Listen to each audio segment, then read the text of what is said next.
So let's look at this subject. I'm gonna tell you why I'm disgusted. So tonight, looks like sex will be our topic of discussion. Now see, sex isn't evil, for marriage is why God made it. But I know you're like, come on, man, that's too outdated. This is 2011, bro. We do it for recreation. And hey, if you're in college, you do it while you're wasted. But I want to question this logic. I want to pop off the seal. I want to question something that we think is already a done deal. So take a rape victim, for example, and once it's revealed, when her bruises go away, is she totally healed? Nah, the damage is lasting. You can see it in her eyes. But if it was just abused recreation, why did it ruin her life? I mean, if sex is just for fun, why does it take such a toll? Maybe it's because you don't just have sex with a body, you have sex with a soul. Which means for me, there ain't no premarital loving. And it ain't just because I want a baby in the oven, it's because I'm staying pure till the day that I'm a husband. But see, this wasn't always me. That's a guarantee. Let's go back in the past, see who I used to be. Now growing up, I never learned how to treat a lady. If I learned one thing from my dad, it was leave the mom, ditch the baby. Now I don't say that to get sympathy, I say that to be real. Because according to stats, about 40% of you know how that feels. So I let the TV show me what the music already told me.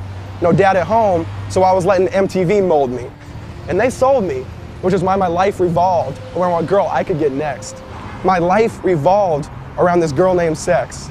Shoot, I'd get at her on the text, but I gotta confess, it seems the longer we dated, the bigger the mess. But then, my girlfriend was late on that time of the month. If you know what I mean, you understand when I say my heart sunk. I started to think about abortion, man. I started to butter it up. But it's funny, they don't make condoms for sin. You can't just cover it up. It was just a scare, but I knew a father I didn't want to be. It's funny how I was pro-life until it happened to me.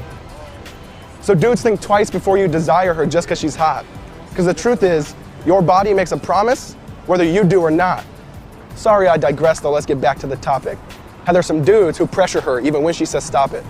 You're not a man, you're just a boy that can shave and you put on a good cover. Because if you don't respect her when she says no, you certainly don't love her. So how about you start studying her heart, stop studying her booty, or maybe invest the same amount of time in her that you do in Call of Duty. Because what makes you think you can get this girl and all of a sudden get naughty? Because you should have to touch her heart and her mind first before you ever touch her body. Because she longs to be accepted, she longs to be loved, so she gives herself up to another guy's lust. She thinks it feels good at first, but then she gets bitter. Because the promise of satisfaction, it never delivers. She's like, I don't want to, but it's just too tempting. So she keeps opening up the present just to find that it's empty. And then she starts to get confused. She keeps getting rejected by all these dudes. They tell her on a scale of 10, she's a 2. But that ain't true. If she only knew that Jesus, he loves and accepts us. Even when you don't want him, he'll never reject us.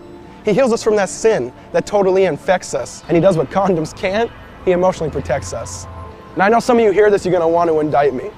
But we gotta think rightly, so I'll ask politely. Can you really say this isn't even true, just slightly? I mean, we touched the forbidden fruit, not to realize it's poison ivy, and now we're numb and we're itching, and we got a distorted psyche. You don't think you just do it, like your name was Nike, not realizing that the consequences of your actions are oh so pricey. So this last story though is for those who think they're too dirty. This last story is for those who think they're unworthy. Read John chapter 8, the woman caught in adultery. The religious leaders throw her naked in the temple while she yells, "Don't murder me." They say, Jesus, the law commands us to stone this woman. And you hear the hate in their tone. Jesus pauses it and says, whoever's without sin, you can cast the first stone. I mean, can you imagine the sound? Silence all around. You hear footsteps walk away, you hear stones hit the ground. And then Jesus kneels down. The woman thought it was her demise. He lifts up her face. You see the grace in his eyes. He says, I don't condemn you. Go and sin no more. I love you. I accept you. Mercy is yours. But if you're anything like me, you're like, no, that can't be. Why would he ever die for me? See, but then I saw that scene where I was redeemed. He reached out and touched me and said, Jeff, you're free. Instantly, I was wearing the brightest robe I'd ever seen. I was perfectly spotless. I was perfectly clean. So bright, in fact, man, I thought I'd go blind. I said, whose is this? He said, actually, it's mine. So think twice before you eat what society feeds us. Come follow the King. His name is Jesus.